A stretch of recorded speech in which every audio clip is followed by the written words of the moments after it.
Բարև ձեզ, առաջինի եթերում հարցազրույցի հերթական թողարկումն է։ Ավարտին մոտեցավ նախագահի ընտրությունների պաշտոնական քարոզարշավի երկրորդ օրը։ Դատելով երկրորդ օրվա տպավորություններից եւ քաղաքական հայտարարություններից, բուն քարոզարշավի նաեւ նրա դերակատարների նկատմամբ հետաքրքրությունը մեծանում է, մասնորաբար ի հայտ են գալիս արդեն առաջին ինտրիգները։ Պիտի նշեմ նաև, որ եզակի դեպքերից մեկը, երբ ես իմ զրուցակցի հետ ծանոթանում եմ եթերում, այսօր իմ զրուցակիցը նախագահի տեխնացու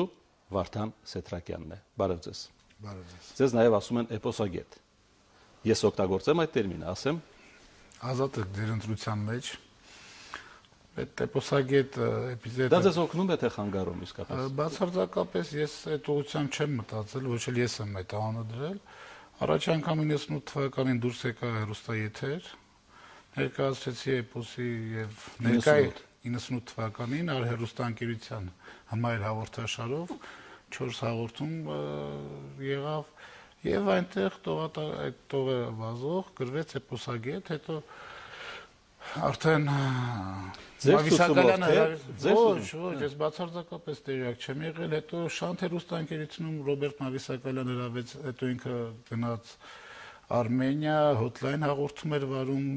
մոտ այդ Շանթից մեկ տարի հետո հրավիրեց, միշտ գրվել է հեռուստատեսության կողմից, ես հետո եմ դա տեսել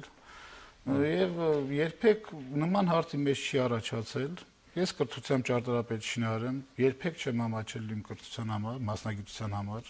պարտանում եմ եւ սիրով եմ գնացել այդ ուղղությամբ, շինարարի մասնագիտությունը դա գոնե հայրիս մեջ ամենապատվելի պատվարժան մասնագիտությունը։ Իսկ աշխատել եք որպես շինարար։ Ես ավարտեցի 92 թվականին ինստիտուտը եւ մեզ նշանակեցին։ Ես գնացի իմ նշանակման վայրը, այն թվերին իհարկե շինարարություն չկար, խոսքներ չէր կարող։ Ինձ նշանակեցին այն օբյեկտը, որ հիմա որքան եթե չեմ սխալվում, Էրնեկյանը ցանկանում է մեծացնել, օդանավականի կողքին այդ տերմինալ պետքա կառուցվի, դա եթե գնաք կիսատ շինություն է։ Եվ այն ժամանակ շինվարության պետ ընդունեց նորավարտած շրջանավարտն եւ ասաց, որ 3000 դրամ աշխատավարձ կարող է տալ, բայց աշխատանք չկա։ Ես էլ ապրում եի Քանաքեռում, նոր ամուսնացած, դժվար թե Քանաքեռից ինչ-որ մեկը ամեն օր գնա փառաքար 3000 դրամի համար։ 3000 դրամի համար։ Հասկանալի։ Մեր սերունդի բախտը չբերեց, իմիջիայլոց միայն ես չեմ, մեր ամբողջ կուրսը դրանից հետո ավարտածները այդ նույն ճանապարհն են անցել։ Ցավոք չկարողացայի մասնագիտությամբ աշխատել։ Հիմա որպես նախագահի տեխնացու ձեզ համար ո՞րն է շահեկան, ճարտարապետը օգտագործել թե էպոսագետը։ Ինձ համար շահեկանի հարց չկա, կարելի է օգտագործել այն կոնկրետ մասնագիտությունը, որ ես ավարտել եմ։ Շատ բարի։ Լավ, դուք դեռ չեք մասնակցում բուն քարոզարշավին, այդպիսի հայտարարություն է եղել։ Ես որոշ հայտարարություններից անոտացել եմ ձեր կողմից հիշեցրած։ Չեք մասնակցում, պատճառը նույնն է չմասնակցելու։ Նույնը ինչ նկատի ունեք։ Նույնը այն, որ ձեր հակառակորդները մի քիչ թափ հավաքեն, մի քիչ հիմնավորեն իրենց։ Ես այսօր էլ այստեղ գալուց առաջ նայեցի էլեկտրոնային կայքերում քվեարկության արդյունքները էլեկտրոնային, որի հետ ես կապ չունեմ, ասենք առավոտ AM կայքը, AM կայքը, Marti.am, իրենք են կազմակերպել, ես կապ չունեմ։ Տեխնատուների քվեարկություն։ Այո, քվեարկություն եւ այսօր կընտրեին նախագահի տեխնացու այս պահին, հա, այդպես է։ Այդպես է, եւ այսօր էլ գալուց առաջ ես բոլոր կայքերում, էլի մի քանիսը կան չեմ հիշում, ես առաջի տեղում եմ։ Բնական է, որ ես չունեմ այն վարչական ռեսուրսը, որ ես հրամայեմ, որ ինչ-որ կուսակցություն անդամներ գնան լցնեն կամ հակերներ, որ մտնեն, կոդերը կոտրեն։ Եվ տեսնելով վիճակը եւ հետաքրքիրը գիտեք ինչն է, որ բոլոր կայքերում առաջի տեղը ես եմ, բայց երկրորդ տեղը տարբեր մարդիկ են, երկրորդ տեղերը։ Դե ես մտածեցի, որ ակտիվ քարոզարշավ սկսելուց առաջ կարելի է հնարավորություն տալ մյուս տեխնատուներին իրենց դիրքերը մի փոքր բարելավել։ Հումոր չեք անում, լուրջ եք ասում։ Բացարձակապես ես նշեցի հասցները, կարող եք Հայաստանի Հանրապետության ցանկացած քաղաքացի, որը կարողանում է օգտվել համացանցից, կարող է նայել, տեսնել դա հումոր։ Ես մի առիթով լսեցի նաև, թե դուք քանի տոկոսով պիտի նախագահ դառնաք ընտրությունների արդյունքում, դա 80-81%-ի սահմաններն է։ կոնկրետ 81։ 81։ Այո։ Ինչու կոնկրետ 81-ը։ Որովհետև 81-ը տիեզերական թիվ է։ Սկսենք դրանից, որ դա նաև իր մեջ ամփոփում է տիեզերական աստրալ մեծ ներուժ, որ կարծում եմ, որ Հայաստանի նախագահը պետք է ունենա նաև այդ ներուժը։ Այսինքն, եթե 81%-ից ցածր լինի ընտրությունների իրական, ասենք լինի 51 կամ 52, պիտի ինչ անը բողոքարկեք ընտրությունները։ Ես միշտ ասել եմ եւ նորից եմ եւս մեկ անգամ ասեմ, ինձ համար եթեներ չկան։ Ձեր ասած տարբերակի վրա չեմ մտածել։ Չէ, եթեն դեռ ոչ ոք չի օտարել հայոց բառը։ Ես իմ քարոզարշավի մեջ օտարել եմ, ուզում եմ ասել ձեր ասած տարբերակի վրա չեմ մտածել։ Մի քիչ ազատ զրույց վարենք, հա, ճանաչողական։ Ես ուզում եմ ձեզ օգտակար լինել, ավելի շատ ձեզ ճանաչեն ձեր ընտրողները, որովհետև նաև լսել եմ, որ դուք ակտիվ քարոզարշավ չեք էլ անցկացնելու, չեք գնալու մարզեր, գյուղեր, քաղաքներ։ Այո, դա ընտրողների հետ հանդիպել։ այո։ Այսինքն դուք հավատում եք, որ ձեզ չճանաչող մարդը, այսպես հերվից տեսնելով կամ հեռուստաէկրանից տեսնելով պիտի ընտրի ձեզ։ Հունվարի 25-ին ես արդեն պայմանավորված հարցազրույց ունեմ Գյումրիի ցայք հեռուստաընկերությունում։ Մի քանի օր անց արդեն պայմանավորվածություն կա Վանաձորի հեռուստաընկերության մարզային, համարյա բոլոր մարզերի հեռուստաընկերության հետ։ Կարող եք դուք ինձ որպես քաղաքացի։ Ես ինչքան լրատվամիջոցների գովազդեցիք։ Եթերում ասում։ Չէ, ես ուղղակի իմ ծրագիրն եմ ասում, գովազ չի, ես չեմ ասում ձերնից լավն է թե վատն է։ Ուղղակի դուք որպես քաղաքացի պատասխանեք այդ հարցին, ասենք այս ստուդիայում չենք, որպես քաղաքացի ո՞րն է ավելի էֆեկտիվ, արդյունավետ։ Եթե մարզային հեռուստաընկերությունով դու 30-40 րոպե ներկայացնում ես քո ծրագրերը, թե այդ մարզի գյուղերում սառելով, 2-3 օր պտտվելով, չգիտեմ, ազգաբնակության 1%-ի մոտ հանդիպելով։ Նույն այդ շփումը, անձնական շփումը, տվյալ դեպքում նախագահական ընտրություններում ես չեմ համարում շատ կարևոր։ Կարևոր է մարզի բնակչությունը լսի եւ տեսնի այդ մարդուն հանգիստ իր համար իր սենյակում։ Հարգելի Վարդան, մյուս կողմից, եթե ես ձեզ չեմ ճանաչում, կոնկրետ շփում չեմ ունեցել ձեզ մեծ դժվարությամբ կընտրեմ։ Մեծ ցանկության դեպքում եմ։ Ես բնական բան եմ ասում, այդպես չի։ Չէ, այդպես չի, ընտրությունների բան, դա անձնական ծանոթությունը կապ չունի։ Դուք ձեր հարևանին, ձեր տան դրկից հարևանին, եթե չեք ճանաչում, նրա մասին լավ բան կարող եք ասել, միջև չճանաչեք։ Համենայն դեպս վատ բան էլ չեմ կարող ասել։ Հասկանալի է, իհարկե չէ։ Դե հիմա եկեք զուգահեռը տանենք, 3 տեխնոլոգիաներից մեկը մի գյուղում էր։ Ճանաչեցին անձամբ իրեն գյուղացիները։ Մոտ 10-15 հոգի տղամարդիկ էին հավաքված եւ վերջ։ Եվ դա նշանակեց, որ ինքը քարոզարշավ արեց եւ այդ գյուղում ճանաչեցին իրեն։ Միգուցե օրիգինալ է, միգուցե առաջին անգամն է։ Օրիգինալ չի, ժամանակակից է, մենք 21-րդ դարում ենք։ Այս քարոզարշավի սխեման դեռևս Ամերիկայում անում էին 200 տարի, 100 տարի առաջ, 150 տարի առաջ։ Ամերիկան նույնիսկ իր պատմության մեջ ունի նախագահ, որը նախագահ դարավ միայն ձեռքով բարևելու շնորհիվ։ Այսօր 21-րդ դարն է, այսօր կա հերոսատեսություն։ Հենց ամերիկյան ընտրակարգը ասում է, որ պիտի Ռոմնին եւ Օբաման սանրեին ամբողջ երկիրը եւ հանդիպեին բոլոր ընտրողների հետ։ Ընտրողների հետ կարելի է հերոստայի եթերով հանդիպել։ Չեմ կարծում, թե Օբաման 250 միլիոն մարդու հանդիպած լինի։ Չէ, բայց բոլոր ընտրատեղամասերը, բոլոր բնակավայրերում այդ մարդիկ բոլոր նահանգներում եղել են, չէ՞։ Ես բոլոր մարզերում ունեմ, դուք այդ սկզբունքին չեք ժխտում, ինչ։ Չեմ ժխտում, ես բոլոր թիմի խնդիր կա, մարդկանց խնդիր կա, ֆինանսի խնդիր կա, ավելորդ չչարչարվելու խնդիր կա։ Ես բոլոր մարզերում ունեմ թիմ, եւ այդ թիմը շատ լավ աշխատում է, տարածում են իմ նյութերը, իմ հարցազրույցները, իմ ծրագրերը։ Եվ եթե որևէ հարց առաջանում է, բնական է հանդիպումները լինում են, բայց ոչ այսպես գյուղի կենտրոնում, հրապարակային, տեսախցիկների ներկայությամբ։ Իմ էությունը դա մերժում է։ Ես իմ էությամբ ժողովրդավար չեմ այդքան կամ ամբողջավար չեմ։ Ոչ թե ժողովրդավար, ավելի ճիշտ լինի, ես ամբողջավար չեմ։ Եվ Սասնա Ծռեր էպոսը դա ոչ սոցիալիստական, ոչ էլ լիբերալ գաղափարախոսություն չի։ Այն չի ընդհանրում մասաներին շատ կարճ հանդիպումների ժամանակ 2-3 նախադասություններով ոգևորել եւ տանել առաջ։ Տեսեք, Լենինը ընդամենը 2 նախադասություն ասաց. հողը գյուղացուն, գործարանները բանվորներ են։ Վերջ, դա բավական էր։ Գնանք, կոտորենք, մորթենք ու եղածը բաժանենք մեր մեջ։ Էպոսը ենթադրում է ինտելեկտուալ մի փոքր ավելի բարձր պատրաստված մակարդակ եւ դա այն գաղափարախոսությունը չի, որ դու որևէ գյուղում սարած մի քանի տատիկ-պապիկներին սկսես ներկայացնել եւ հետո քո ասենք մայծաներում նշես, որ այս շրջանը գնացի, այս մարզում քարոզարշավ արեցի։ Ոչ։ Ձեր հասցեն ասում են, դուք քաղաքական կենսագրություն չունեք կամ շատ կարճ է այդ կենսագրությունը, բայց 2007 թվականին մասնակցել եք ազգային ժողովի ընտրություններին։ Ուրեմն քաղաքական կենսագրություն չունեմ, որևէ կուսակցության անդամ չեմ եղել։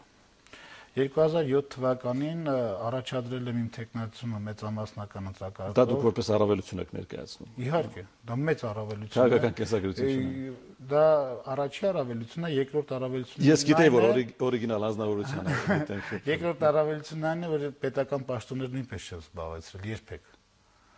Եվ առաջադրվեցի Կոտայքի մարզում։ Ռուսներն ասում են սկարաբլյա նաբալ։ Այո, կամ էլ հայերը ասում են Քարանձավից նախագահ Հայաստանի Հանրապետության։ Ինչի նախագահ։ Դե Քարանձավից առաջնորդ, փոքր մերը Քարանձավում է, պետքա դուրս գա։ Քարանձավից առաջնորդ։ Ես ժամանակակից տերմինոլոգիային վերում։ Ես հենց հասկանում եմ, որ ես չեմ ցանկանում նախագահ դառնալ։ Ազգին առաջնորդ է պետք։ Եթե պետք է լինեմ նախագահ, մեր երկիրը ղեկավարվում է նախագահական ինստիտուտը։ Նախագահի մեջ նաև ենթադրում է առաջնորդի գծեր։ Դե ոչ ոք դա չի շղթում, իհարկե։ Նախագահ դա նաև առաջնորդն է։ Դե նախագահ տերմինից մի խոսք։ Կցանկանայի, որ ով էլ որ զբաղեցնի այդ աթոռը երբևիցե, թեկուզ մեզնից շատ հետո նախագահի գծերը շատ ավելի քիչ լինեն, քան առաջնորդին։ Որ հասարակ մարդը եւ գիտնականը եւ երթուղային տաքսի վարորդը իր նախագահի մեջ առաջնորդ տեսնի։ Դա վարակիչ է, դա ոգևորում է։ Իսկ առաջադրվեցի Կոտայքի մարզում Բարգավաճ հայրենի կուսակցության բնորանում եւ իմ հակառակորդը Բարգավաճ Հայաստան։ Հա, կուսակցության բնորան Կոտայքի մարզում։ Հա, Բարգավաճ Հայաստան, հայրենիք ասեցիք։ Հա, կներեք։ Եվ իմ հակառակորդը Բարգավաճ Հայաստան կուսակցությունից էր։ Ես նպատակը հետևյալն էր՝ ստուգել արդյոք էպոսի գաղափարները հնարավոր է դնել կիրառության մեջ, գործնական քաղաքականության մեջ։ Այսօր պահպանվել են այն ժամանակվային բուկլետները, որ ամբողջովին էպոսից մեջբերումներով էր պատրաստված։ Այդ հարցում էլ է օրիգինալ, մարդիկ վերցնում էին թեկնածուի բուկլետը եւ էպոսից հատվածներ էր դրված։ Ասեմ ձեզ, որ հավաքել եմ մոտարապես 6000 ձայն։ 5520։ Հա, մոտարապես։ Այսինքն սա էպոսի շնորհիվ։ Իհարկե, էպոսի շնորհիվ եւ եթե չլիներ այն ընտրությունների այն անցկացման ձևը, որին մենք արդեն լավ ծանոթ ենք, նորից չանդրադառնանք, հաստատ այդ թիվը էլ կլիներ։ Այսինքն դուք կներեք այդ դիպուկարցի համար, դուք ոչ այնքան էպոսագետ եք, որքան էպոսը ձեր զենքն է քաղաքականից։ Ես էպոսը միշտ համատական զուգահեռներ եմ անցկացրել մեր իրականության հետ։ Եվ դա կարող են անել բոլորը։ Բոլոր նորմալ հայը, Սասունցի Դավիթը կարող է այդպիսի համեմատության եւ իրականության մեջ բոլոր հայերը այդ վերլուծությունը չեն կարող համարձակվել հանձնել թղթին եւ ասենք 98 թվականին, երբ երկրի բացարձակ տերը Վազգեն Սարգսյանը տանան դնեն իր սեղանի եւ ասեն այ այսպես պետք է կառավարել։ Եվ հետո մյուս նախագահների ժամանակ ես բազում աշխատություններ եւ հերոստատեսային ելույթներ եմ ունեցել, որտեղ հստակ ասում եմ, ոչ թե ընդհանուր էպոսն եմ համեմատում մեր ազգի հետ, այլ կոնկրետ այս պահի ստեղծված իրավիճակը էպոսով որ պահն է եւ սրանից հետո ինչ է շարունակելու։ Մի օրինակ բերեմ, 2004 թվականի ապրիլին, եթե հիշում եք, բախումներ եղան Բաղրամյան փողոցի վրա, հենց հաջորդ օրը ինձ հրավիրեցին արհերոստանգերություն, որպես ես էպոսով կարողանամ ցույց տալ, թե ինչ է կատարվում իրականում եւ այս գործընթացը ուր է տանում։ Եվ ես ասացի, որ հետագայում ինչ կլինի եւ ընդդիմության հետ եւ իշխանության հետ։ Ձեր ասացի մեջ մի քիչ էքստրասենսիալ էլեմենտներ կան, հա։ Էքստրասենս չէ, էպոսը սովորեցնում է, եթե դու էպոսը ձեր պահվածքի մեջ։ Պահվածքի մեջ չէ, էպոսը քեզ եթե սովորեցնում է կարդալ եւ հասկանալ իր գիտելիքները եւ ցույց է տալիս քայլերը, բնական է դու հաջորդ քայլերը տեսնում ես։ Հիմա գանք 5525 ձայնի, սա քաղաքական կենսագրության լավ դրվագ համարենք։ Քաղաքական կենսագրության փորձության դրվագ արդյունքը ինձ բավարար է, չգիտեմ դուք լավ կգնահատեք թե ոչ,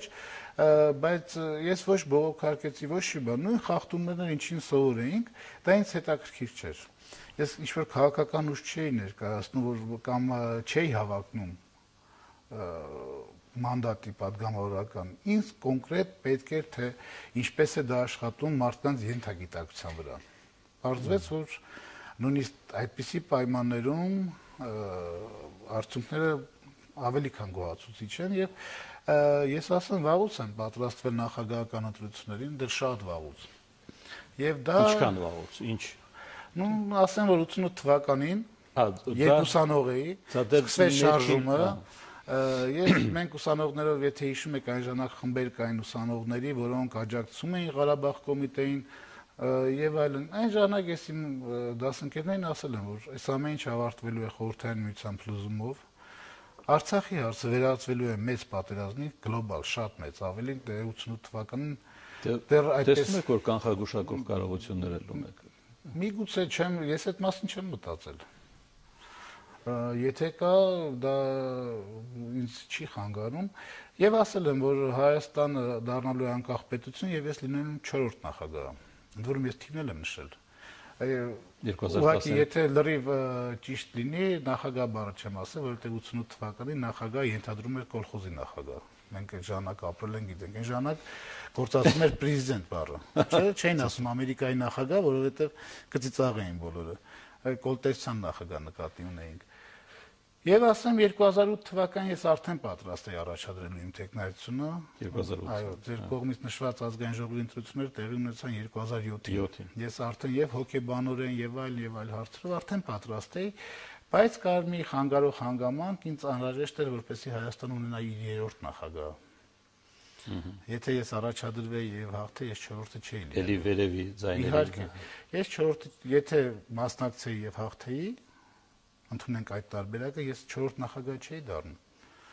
Լինում էր Լևոն Տեր-Պետրոսյան, Ռոբերտ Քոչարյան եւ Շատերակիր մարդ է, ինչ են ասում, թե Վարդան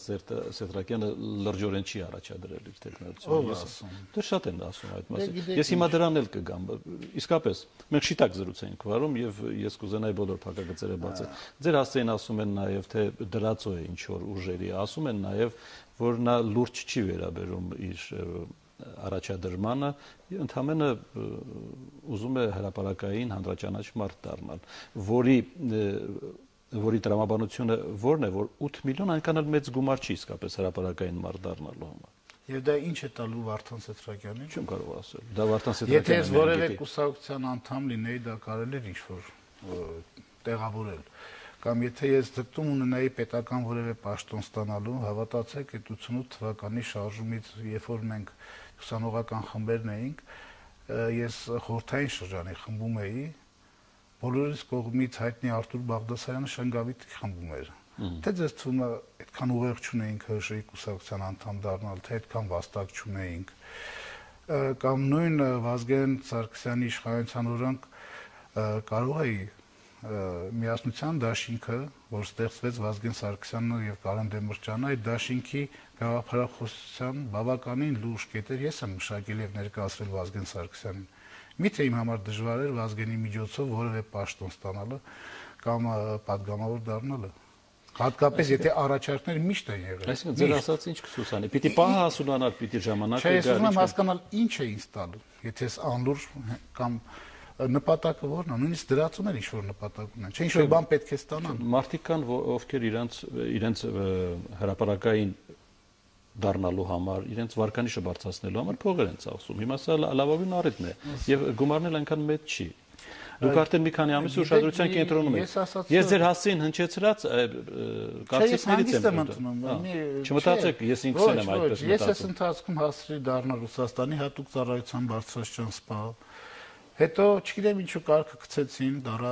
իրանական հատուկ ծառայություններ։ Ես ասուլիսներից մեկի ժամանակ ասացի, որ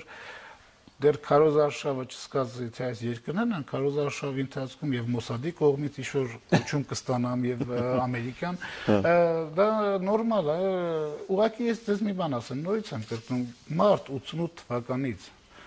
Հավատացեք, որ համապատասխան կառույցները այլ ընկերներից հետ են զրուցել։ Արդյոք ճիշտ է ասում, 88 թվականին այդ ամենը ասել է, թե ոչ։ Եթե 88 թվականին ես բևեռված նպատակ ունեմ, եթե բոլոր քաղաքական, համապետական, բոլոր ընտրություններին ես այս կամ այն կերպ մասնակցել եմ, եղել եմ եւ ընտրական հանձնաժողովի նախագահ, եղել եմ եւ տեխնացուի խորհրդական, եղել եմ եւ վստահված անձ, դա դպրոց էր, որ ես պետք է անցնեմ եւ ես գիտակցաբար էի գնում այդ քայլերին։ Ինձ պետք էր խոհանոց ուսումնասիրել եւ ներսից եւ դրսից։ Ընդ որում եղել է, որ ես եղել եմ, ասենք, իշխանության տեխնացուի կողմից, եղել է որ ընդդիմության հիմնականում չգիտեմ ինչու այդպես է ստացել, որ միշտ պարտված տեխնացուի կողքին եմ եղել, ճակատագիրի բերումով։ Դա մարդու լավ բնավորության մասին է խոսում։ Ես մի բան ասեմ, վերջերս համացանցում լուր տարածվեց, որով կարծես թե փորձում էին իմ անվան վրա ստվեր գցել, որ հայտնագործություն էր արել, շատ հայտնի մի օրաթերթ, անունը չի ցանկանա տալ, որ գիտեք ինչ, Վարդան Սեթրակյանը Հայ ազգային կոնգրեսի անդամ է եղել ժամանակին եւ մասնակցել է գիտության եւ կրթության հանձնաժողովի աշխատանքներին։ Ինչ անեք, դա արատ է։ Ընդ որում ես ասեմ, ընտրությունների ժամանակ ես եղել եմ Վազգեն Մանուկյանի շտաբում, շտաբի պետ Սամվել Շահինյանի օգնականը։ Բայց մարտի 1-ից հետո ես գիտակցաբար գնացել եմ այդ ուժի կողքն եմ կանգնել, որովհետեւ նրանք ջախջախված էին, մեծ մասը բանտերում էր։ Եվ քանի որ 88 թվականից շատերին ճանաչում էի, ես որպես քաղաքացին պարտքը համարեցի կանգնել այնտեղ, որտեղ դժվար է։ Եվ երբ որ արդեն այդ բանտարկյալները ազատվեցին, սկսեց իրենց կառույցները նորմալ աշխատել, հեռացան։ Թե կարծում եմ ես պետք է խուսափեմ։ Շատ բարի։ Այստեղ կանգ առնենք։ Շարունակությունը թողնենք հետոին, մենք էլի կհանդիպենք քարոզարշավի այս ժամանակահատվածում։ Ենթադրում եմ, եթե դուք այդպիսի քայլի չգնաք, հանել ձեր տեխնացությունը, փոշմանել կես ճանապարհին, ձեզանից այդպիսի իմպուլսներ չեն գալիս այսօր։ Հետո եթե իրանական ծառայությունները կամ առավել ևս եթե ես հրամանի տակ եմ, ոնց կարող եմ։ Եթե այդպիսի բան չլինի։ Մի բան միայն կարճ, էլի, տանեցիներին ինչպես են վերաբերում ձեր առաջադեմ։ Հարազատները, տանները ինչ են ասում։ Կինս բնականաբար այնքան էլ չէր ցանկանում, որովհետև հասկանում էր, որ արդեն այն ժամանակը, որ ես տրամադրում եմ ընտանիքին, կտրուկ փոքրանալու է։ Իսկ այն որ դե իրեն գիտեին, որ այդ մի օր կայանալու է։ Նույն կերպ որոշում եմ կայացրել ազգային ժողովի ընտրություններին մասնակցելու, թղթերը հանձնելուց հետո նոր տանը ասել եմ։ Այնպես որ այսօր իմ կողքին են, ամեն կերպ աշխատում են այն ընտանեկան հոգսերի այն մասը, որ միշտ տղամարդու ուսերին է, որոշակի չափով, փառք Աստծո տղաներս էլ արդեն մեծ են, բավականին վերցնում են ինձ վրա, որ ես կարողանամ կենտրոնանամ իմ նպատակին հասնել։ Շնորհակալություն։ Մեր հանդիպումը այսօր կայացավ, սպասենք հաջորդին եւ ձեզ հաջողություն մաղթենք քարոզարշավային այս բռնում։ Երբ եք մտնում փետրվարի 1-ից։ Փետրվարի 1-ից, բայց նորից եմ կրկնում հանրահավաքներ, հանդիպումներ բակերում, գյուղերում։ Լավ, գոնե այնպիսի բաներ արեք, որ մենք նկատենք, լրատվությունը նկատի, որ դուք շարժվում եք քարոզարշավի ճանապարհը։ Ես համեստորեն ասեմ, ես այնպիսի անհատ չեմ, որ չնկատվեմ։ Անպայման կնկատեք։ Շնորհակալություն։ Դուք դիտում եք հարցազրույցի հերթական թողարկումը, այսօր քարոզարշավի երկրորդ օրն ավարտվեց։ Օրը իմ զրուցակիցը նախագահի տեխնացու Վարդան Սեթրակյանն էր։